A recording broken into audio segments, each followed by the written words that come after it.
He stood on the edge of Grayson Forest, the cool wind brushing against his face. It was almost midnight. Most people were asleep, but Micah was wide awake, staring at a strange light deep between the trees. It wasn't like moonlight or the glow from a flashlight.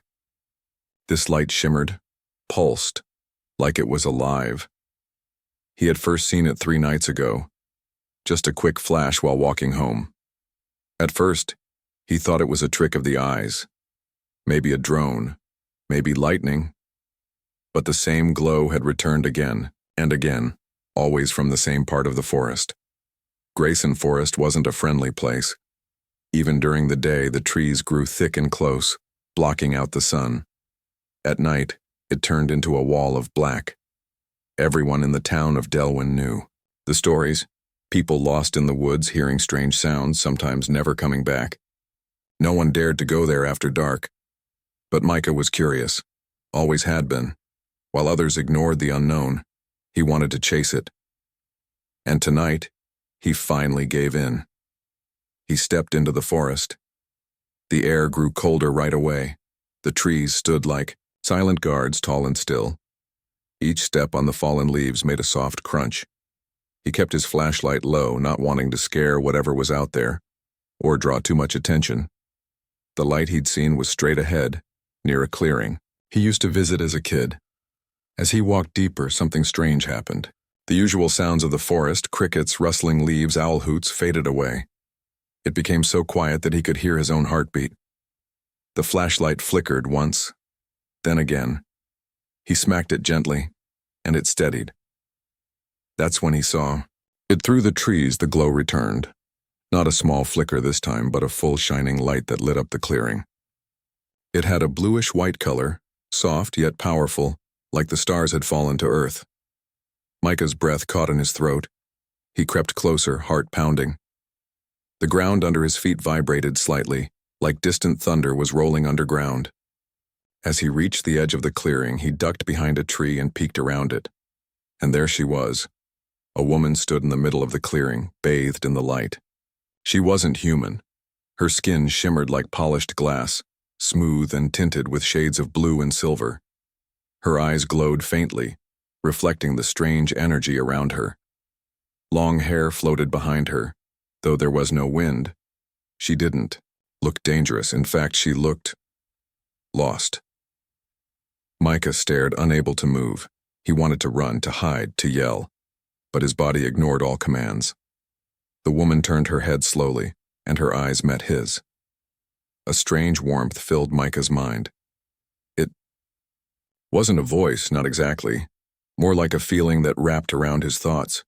No words were spoken, but somehow he understood something very simple. I see you. It wasn't scary. It was gentle, curious, as if she was just as surprised to see him as he was to see her. Micah stepped into the clearing, slowly, carefully. The light didn't hurt his eyes anymore. It felt welcoming. He took one more step. The woman raised a hand, not to stop him, but to greet him. He raised his hand in return. Then suddenly everything changed. The light began to pull inward, folding into itself like a star collapsing. The woman looked up sharply. She stepped back, touched a small crystal on her wrist, and vanished in a blink, gone without a sound. The light disappeared with her. Micah stood alone in the now dark clearing, blinking in disbelief. It was over in seconds. He looked around. Nothing remained. No footprints, no burned grass, no sound. Only the stars above and the silence around him. He turned and ran. Back in his room, Micah locked the door, pulled the curtains shut, and sat on his bed, breathing hard. The world outside felt too big now. He couldn't stop shaking. Had he really seen her? Or was his mind playing tricks? He reached into his pocket, hoping for something, anything to prove it was real. His fingers closed around something smooth and cold. He pulled it out. It was a small crystal. Blue and glowing faintly. His heart skipped a beat. She had dropped it. Or maybe given it to him. Micah stared at it for a long time. As he did, something strange happened. He started hearing a soft sound in his head. Not a voice, not words, just a faint melody, like a song being hummed far away. He couldn't explain it, but it calmed him. And one more thing happened that night. As he drifted into sleep, the stars outside his window seemed to move ever so slightly, like they were watching him. Micah didn't sleep much after that night. Even when his eyes closed, his mind stayed awake, thinking about the glowing woman in the forest. He remembered everything. Her skin like shining glass, her soft eyes, and the strange warmth in his head when she looked at him. And then there was the crystal. It still glowed faintly in his hand, like a tiny piece of the sky. He kept it hidden in a small metal box under his bed, but every time he passed by, he felt a pull like it was calling to him. 3 days passed. He tried to live normally, but he couldn't stop thinking about the clearing, the light, and the way the woman disappeared. So suddenly, he needed answers. On the 4th night, Micah returned to the forest. The air was cool, and the trees stood tall and quiet, just like before. The path to the clearing felt familiar now. He didn't need a flashlight this time. Somehow, he knew exactly where to go. As he reached the clearing, he paused behind the same tree. The place was dark and empty. No light, no sound, just shadows under the moon. Micah stepped into the open, hoping, waiting. "I came back," he whispered into the silence. "If you can hear me, I need to talk to you." For a moment, nothing happened. Then, the wind shifted. A soft humming began, like a song coming from the ground. The trees glowed faintly, and in the center of the clearing, a blue shimmer appeared.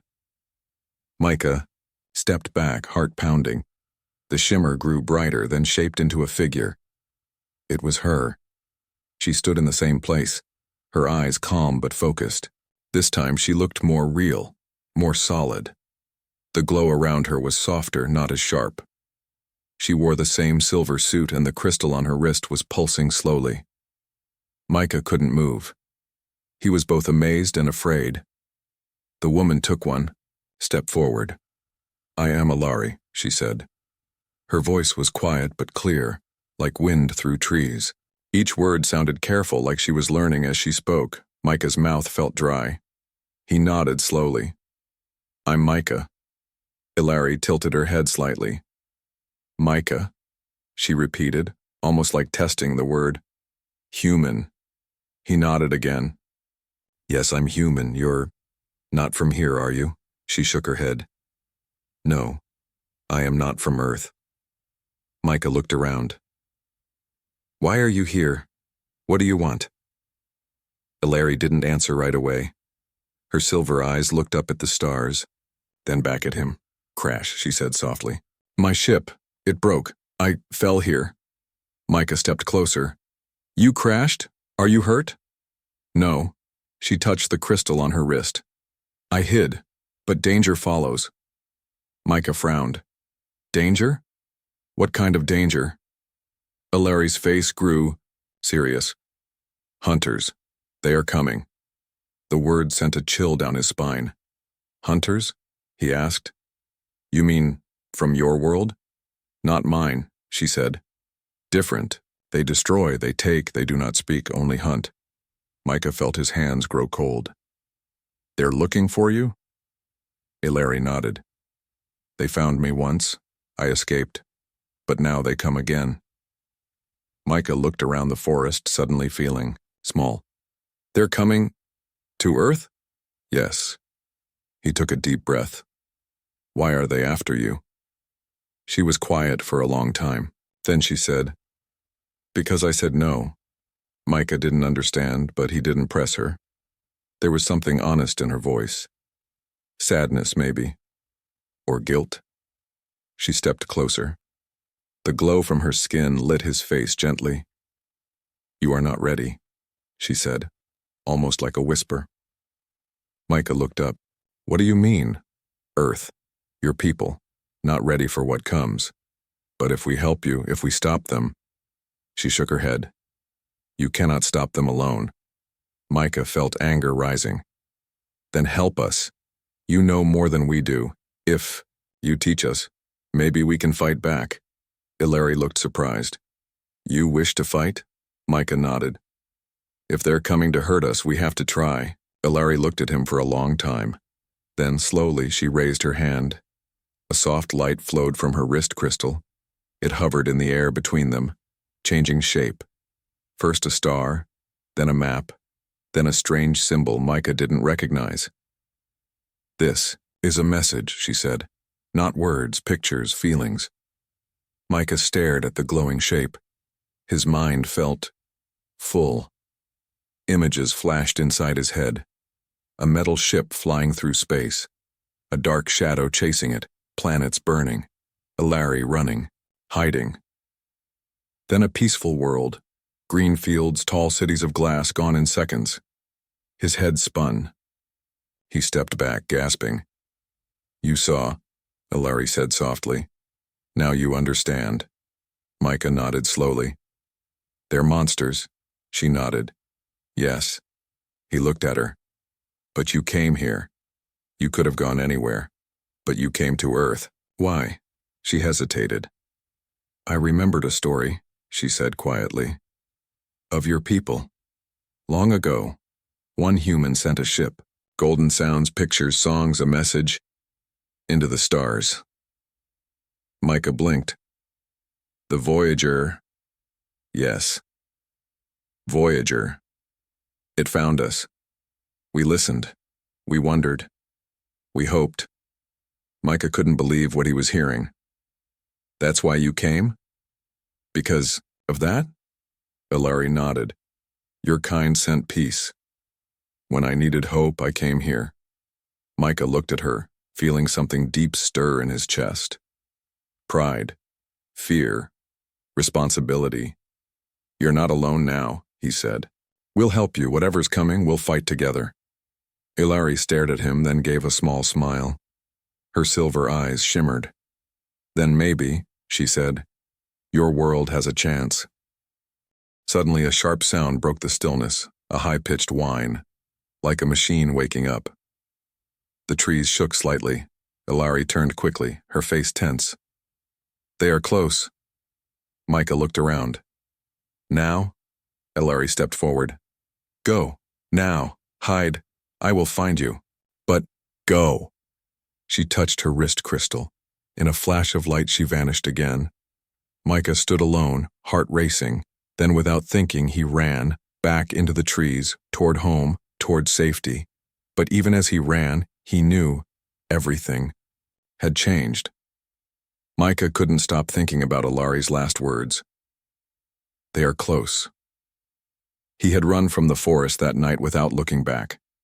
He didn't stop until he reached the edge of town. His heart had been beating like a drum, and his legs felt weak. He didn't tell anyone what happened, not yet. Who would believe him? But something inside him had changed. That morning, Micah went straight to his cousin Lena's house. Lena was 17, just like him, but way smarter when it came to computers, science, and anything technical.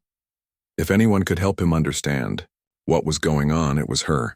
She opened the door, yawning. It's not even 7 a.m., this better be good. It is, Micah said, holding up the glowing blue crystal Ilari had left him. Lena stared at it. What is that? I don't know, but I think it's alien tech. She laughed. Are you serious? Micah nodded. Dead serious. He told her everything about the light in the forest, Ilari, the hunters, and the warning she gave him. At first, Lena looked like she was about to laugh again, but something in Micah's voice made her stop. He wasn't joking. He was scared. But more than that, he was trying to protect everyone. By the time he finished, she was silent. Okay, Lena said. Let's test this thing. For the next few hours, Lena worked in her garage, which was filled with computer parts, wires, and half-built gadgets. She hooked the crystal up to one of her scanners, connecting it with copper wires and a homemade power source. This crystal is giving off some kind of signal, she said. It's not a radio wave, but it's something complex, like a code. Micah watched her screen. Strange shapes moved across it, like waves or music. Ilari said this is how they might track her, Micah said quietly. The hunters. Lena frowned. If this thing is sending a signal, it could be like a beacon. A beacon? Like a flare. Something that says, hey, I'm here. And if the wrong people, or things, are listening. Micah felt a chill run down his spine. We need to stop it. I'll build a blocker, Lena said. Something that hides the signal. But it might take a day or two. Do it fast, Micah said. We may not have that much time. That night, strange things started happening in Delwyn. People reported their phones losing signal. Dogs barked nonstop at nothing. A strange humming sound, too low to be recorded, was felt in the air. Some people even said they saw something moving in the sky. Silent, dark shapes that didn't match any plane or drone. Micah didn't sleep. He sat by his window, holding the crystal. The humming in his ears grew louder. It wasn't just in the air. It was in his bones. The stars outside looked the same. But Micah knew something out there was watching. The next day, Lena called Micah. Over in a hurry. I finished the blocker, she said, showing him a small device with blinking green lights. If we attach this to the crystal, it should cancel the signal, kind of like turning off a flashlight in the dark. They hooked it up. The humming stopped instantly. The air around them felt lighter. It worked, Lena said. At least, I think it did, Micah nodded. Good, but what if they already found her? Before Lena could answer, the house shook.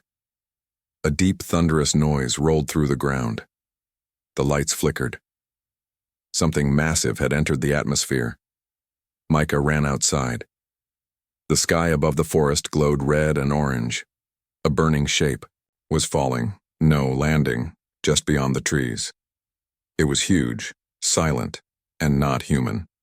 A ship. Micah and Lena rode their bikes to the forest. People from the town were gathering near the trees, pointing at the strange lights. Some were filming with their phones. Others were backing away. It's just a satellite, someone said. No way. That thing's moving. Micah and Lena didn't. Wait. They pushed past the crowd and entered the forest.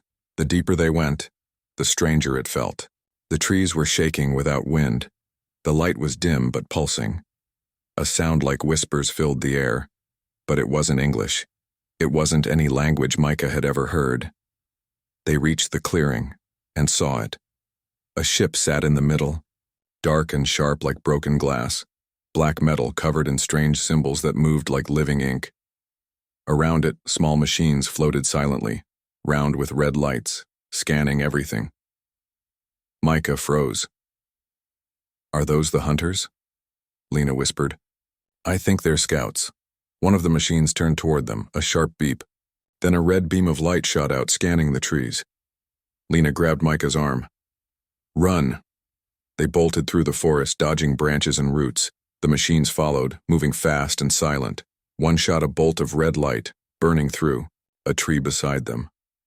Micah ducked and rolled behind a rock. He pulled the crystal from his pocket, but it wasn't glowing anymore. Just as a drone closed in, a flash of silver shot out from the trees. The drone sparked and exploded. Ilari stood behind it, holding a device that looked like a staff made of light. She looked at Micah. You should not be here. You're in danger, Micah said. So is Earth. Ilari nodded. They have arrived, and they will not stop. The three of them hid in a small cave deep in the hills. They are Krexen, Ilari explained. A hive that takes. They do not speak. They do not feel. They only consume. Micah asked, Why are they after you? I carry knowledge, Ilari said. A secret they want. I refuse to give it. So they chase me across systems. I ran to your world. Micah looked at her. Then we can't let them have you. They will take more than me, Ilari said. If they see your planet, they will want it, all of it. Micah clenched his fists. Then we fight. You cannot win with weapons alone, Ilari said. They have strength, but you have something else. What? She smiled slightly. You think differently. You create. You surprise. Micah glanced at Lena. She grinned. That's kind of true. Ilari stood, looking toward the glowing sky. We must prepare. They will come again, and when they do, your world must be ready. Micah sat quietly inside the cave, the glowing crystal in his hand now dim. Beside him, Lena was typing on a small tablet Ilari had given her. The screen showed symbols and patterns moving like flowing water. Ilari stood near the entrance, scanning the forest with sharp eyes. The world had changed, and it had happened fast. Just a week ago, Micah was a regular teen, riding bikes and fixing old radios. Now he was sitting beside an alien woman hiding from machines that hunted across galaxies. How long do we have? Micah asked. Ilari didn't turn. 2 days, maybe less. The Krexan ship is sending signals. More will come. Why don't they just attack now? Lena asked, looking up from the tablet. They wait, Ilari said softly. They study. They test a world before taking it. Micah clenched his fists. So we're the test. Yes. The cave was cold and dark, but safe for now. The ground trembled every so often, reminding them the Krexan ship still sat in the forest. Drones floated silently between the trees, searching, listening, hunting. We can't stay hiding, Lena said. We need a plan. Micah nodded. We fight back. Ilari turned around. You are brave, but they are stronger, faster, and smarter in war. But not in heart, Micah said. You said we think differently. Then help us use that. Teach us. Ilari stepped forward. There may be a way, but it is not simple. For the next several hours, Ilari shared knowledge, alien knowledge. Using a small silver device, she showed Micah and Lena how energy moved through space, how light could bend, and how machines could talk through color and rhythm. It was not like any earth science they knew, but they tried their best to learn. Ilari drew a shape in the dirt, an eye with 3 sides. This is a null field, she explained. It hides energy. If we build it, we can shield your town. The Krexan will not see through it. Lena's eyes lit up. You mean like a cloaking field? Yes, Ilari said. But not for ships, for mines, machines, and heat. Can we build it? Micah asked. With parts from your world, and my tech combined, Ilari said. It is possible. That night they returned to town secretly. People were scared. The sky still pulsed with strange lights, and animals behaved oddly. Birds flew in circles, dogs howled without reason, and radios only played static. Micah and Lena went to their school's science lab.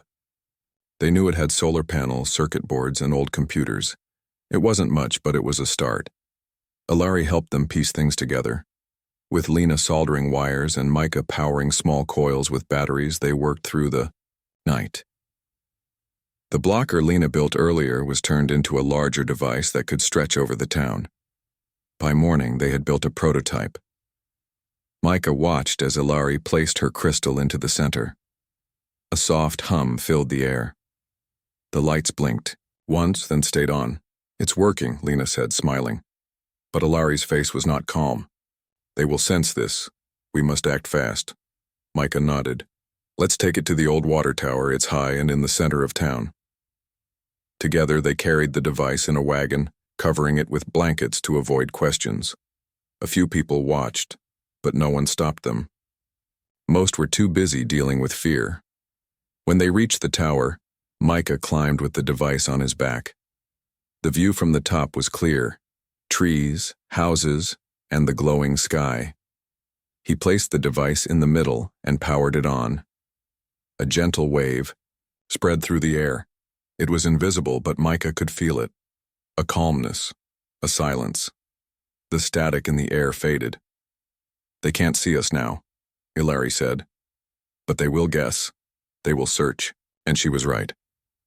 That night, a loud noise echoed through the sky. A second Krexan drone ship entered Earth's atmosphere. It hovered above the forest, scanning. Unlike the first, this one was larger, darker, and shaped like a long claw. They brought a Hunter Prime, Ilari said, eyes narrowing. What's that? Micah asked. A leader. Smarter than the rest. If it finds me, your town will not survive. Micah stood. Then we stop it before it finds you. Lena pulled up a map. The ship is charging something. Look, this area's power just dropped. They're building a pulse, Ilari said. A wave that will burn the whole area, tech and life together. Micah's heart dropped. How much time do we have? Less than 1 hour. They made a quick plan. While Ilari stayed hidden near the cave, Micah and Lena would sneak into the forest with a new device, one that would send a false signal to trick the Krexan into scanning the wrong area. If we give them a target, Micah said, maybe they'll waste the pulse. It is risky, Ilari warned, but it's our only shot, Lena added. Ilari gave Micah a small disc. Place this on the ground. It will send a false echo of my energy. They will follow. Micah took it. We'll make it count. In the forest, the drones were everywhere, moving like silent shadows. Micah and Lena crawled through the underbrush, avoiding the red scanning beams. They reached the edge of a small valley. Here, Lena whispered. This spot is perfect, flat, open. The signal will bounce far. Micah placed the disc and activated. A soft blue pulse rippled out. Instantly, the air shifted. The drones turned. The Krexan ship began to move, slowly, carefully, toward the false signal. Micah and Lena ran.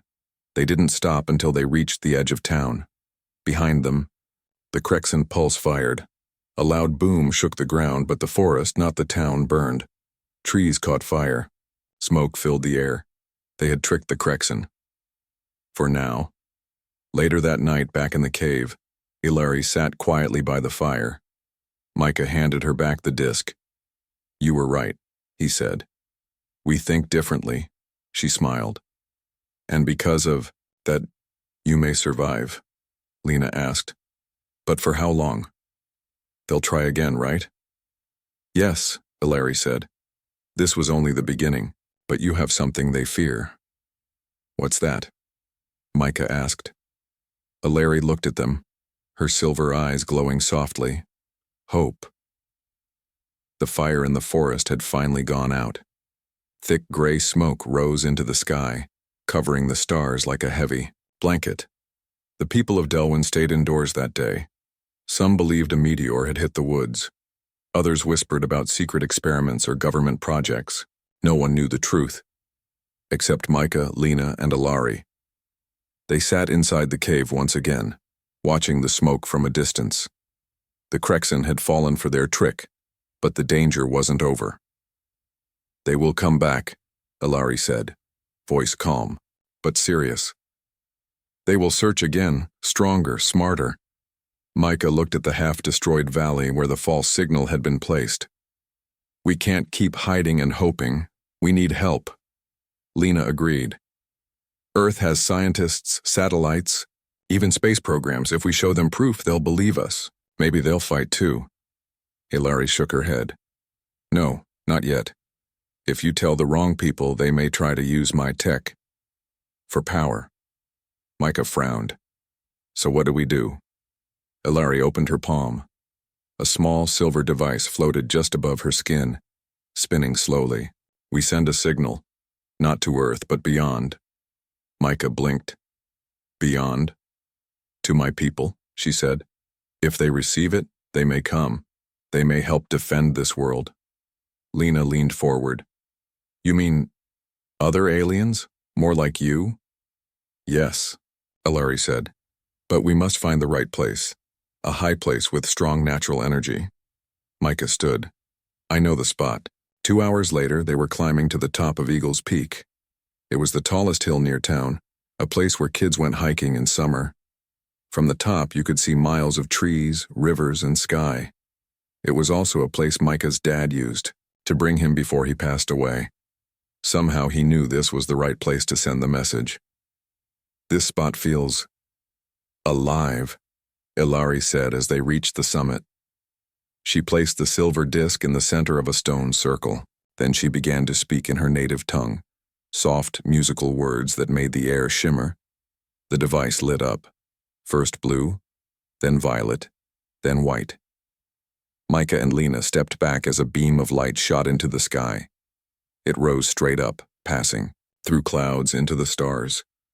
"It is done," Ilari whispered. Micah stared at the sky. "How long until they answer?" Ilari's voice was soft. "If they are near, maybe days.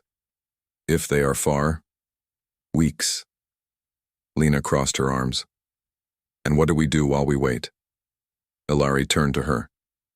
"We prepare." That night, the dream came. Micah was walking through a strange world, one filled with floating stones, glowing rivers, and towers made of glass and wind. A voice spoke, not in words but in feelings. "You are seen." He looked up. A shape floated above him, tall, bright, peaceful. Not Ilari, something older, wiser. "You protect." Then everything faded. Micah woke up, heart pounding. He sat up and saw the crystal beside his bed glowing again. The next morning, the town was uneasy. Birds were flying in strange patterns. Power lines buzzed even when it wasn't windy. The air smelled like lightning, though no storms had come. Micah met Lena at the garage. "I had a weird dream," she said. Micah blinked. "You too?" She nodded. "I saw lights. A voice said we were being watched, but not in a scary way." Micah told her about his own dream. They both looked at the crystal. "It's glowing again," Lena whispered. "What if someone already answered?" They ran to the cave. Ilari was waiting. "You felt it," she said before they could speak. "Someone heard. The message reached far, but we are not the only ones who felt it." Micah looked around. "The Crexen?" "Yes. We will act now, desperate, quick." Lena stepped forward. "Then we hit them first." Micah nodded. "Let's finish what we started." Ilari taught them how to build more defense units using earth tools and her knowledge. With Lena's skills and Micah's resourcefulness, they created new blockers, signal traps, and EMP charges to disable drones. They placed them around the town, at schools, near farms, even on rooftops, quietly without attracting attention. The idea wasn't to fight head-on. It was to confuse, to slow, to outsmart. By the third day, something strange happened. The sky opened. Not like clouds. Like space itself had cracked. A silver tear appeared above the forest, swirling with light. People screamed. Some dropped to their knees. Others filmed with shaky hands. Micah stared, frozen. Ilari stepped beside him. "That is not my people." "What is it?" he asked. "The Crexen Gate," she said. "They're calling for more." Within an hour, 3 new ships came through the rift, bigger than before, long and black like shadows made solid. The town went silent. Power shut off. Phones died. Lights blinked out and the sky turned red. Micah, Lena, and Ilari rushed back to the cave. "We can't stop them alone," Micah said. "Even with everything we've built." Ilari didn't answer. Instead, she knelt beside the crystal and touched. Her eyes glowed. Suddenly, the cave was full of light. Images floated in the air. People like Ilari, ships made of silver light, stars spinning backward. Then, a pulse. A soft tone. A reply. Ilari smiled for the first time in days. They heard, "My people are coming." Micah felt a mix of hope and fear. "Will they make it in time?" Lena asked. Ilari stood. "They will try." Micah looked out at the sky, now covered in red clouds. The Crexen ships hovered like great birds of prey. "We have to hold them off," he said. "Long enough for help to arrive." Lena nodded. "Then let's give them everything we've got." They moved fast. They activated all the blockers, planted the EMP traps, sent fake signals to confuse the drones. The townspeople were frightened, but somehow Micah's quiet courage began to spread. People listened, helped. They didn't need to know everything. They just needed to believe. Micah stood at the edge of town as the first wave of drones appeared in the sky. Dozens of them, buzzing like a storm. He took a deep breath and whispered to himself, "For Earth." The wind blew hard over the town of Delwyn. Red clouds circled above like a giant storm. 3 dark Crexen ships hovered in the sky. silent and heavy like mountains waiting to fall. Micah stood near the old school building, gripping a small device in his hand. Lena was beside him, holding a tablet that showed the location of their traps. Ilari watched from the shadows, her silver eyes calm but alert. "They're coming," she said softly. Micah nodded. "Then we hold the line." All over town, people waited. Not with guns or bombs, but with tools Micah and Lena had built.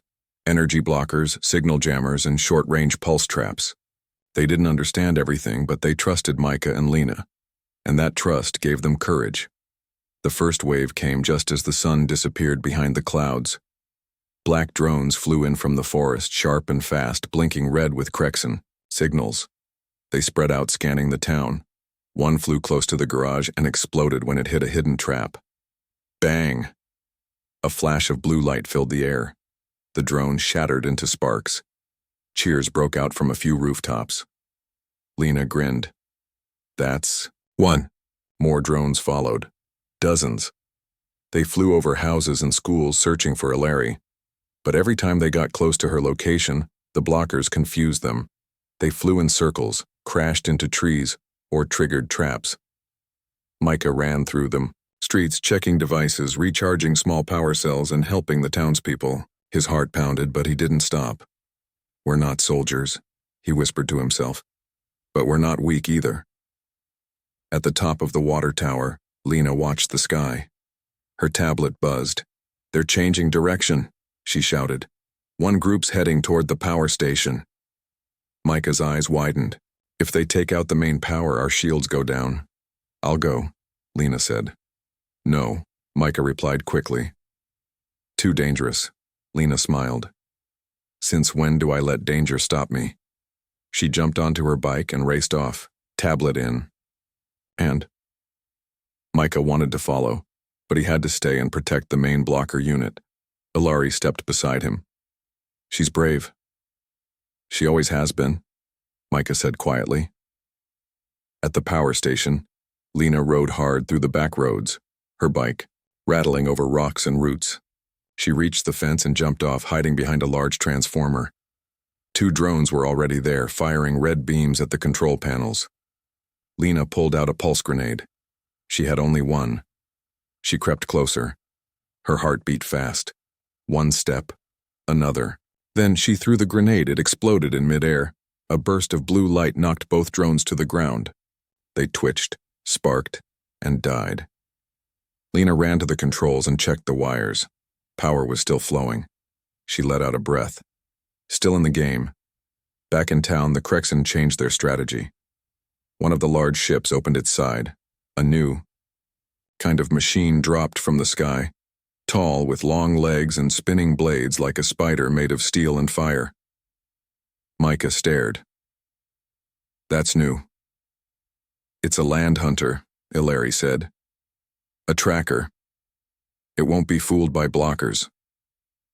"What do we do?" Ilari touched the crystal around her neck. "We fight." She stepped out of the shadows for the first time. The machine turned toward her. It had found her. But before it could fire, Ilari raised her hands. A wave of light burst from her crystal. The machine froze. Micah watched in awe. Ilari glowed like a star. But the machine wasn't finished. It pushed forward, breaking through her energy wave. Ilari fell to one knee. "It's resisting."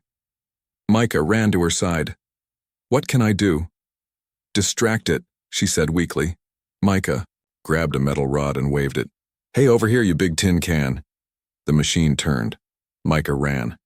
It chased him through the street, firing sparks and red light. He led it past the school and into the alley behind the grocery store, right over one of the largest traps Lena had built. He dove to the ground just as the trap activated. Boom! A wave of blue energy shot upward. The machine shook, sparked, and collapsed, its legs folding like broken sticks. Micah stood up, coughing but smiling. "Gotcha." As night fell, the battle grew quieter. One ship pulled back, then another. The third hovered for a moment, then slowly turned and rose toward the red clouds. "They're leaving?" Lena asked as she returned. Ilari stood tall again, though she looked tired.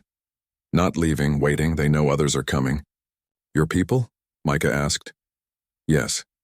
He looked to the sky. Will they get here in time? Ilari smiled gently. They are close now. Suddenly the air changed.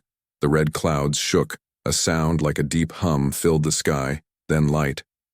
Long silver shape appeared above the forest, sleek, silent, glowing like a moon made of glass. More shapes followed. 5, 10, a whole fleet. Micah gasped. That's your people? Yes, Ilari said. The Crexan ships froze, then retreated. They didn't fight. They knew they were outmatched. The red clouds began to fade. The sky turned dark blue once again, stars blinking through the smoke. That night, the town of Delwyn was silent. People came out of their homes slowly, confused but safe. They didn't know the full story. Maybe they never would.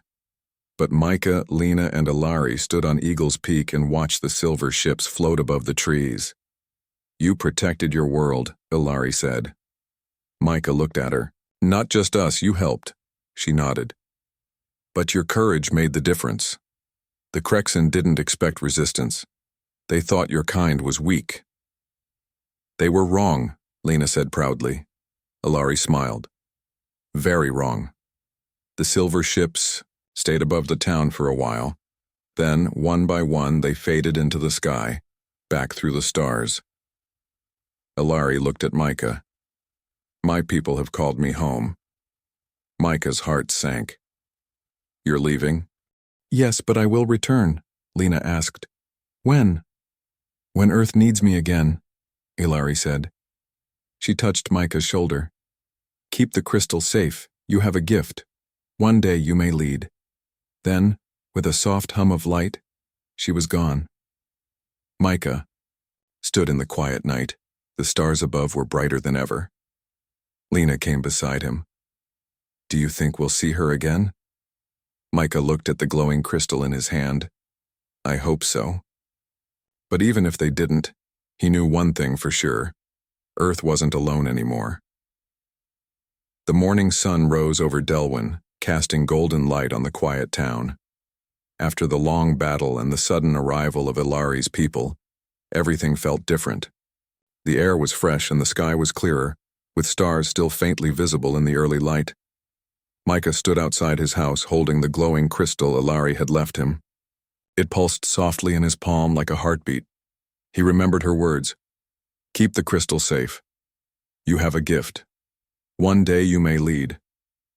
He looked around. The town was waking up slowly.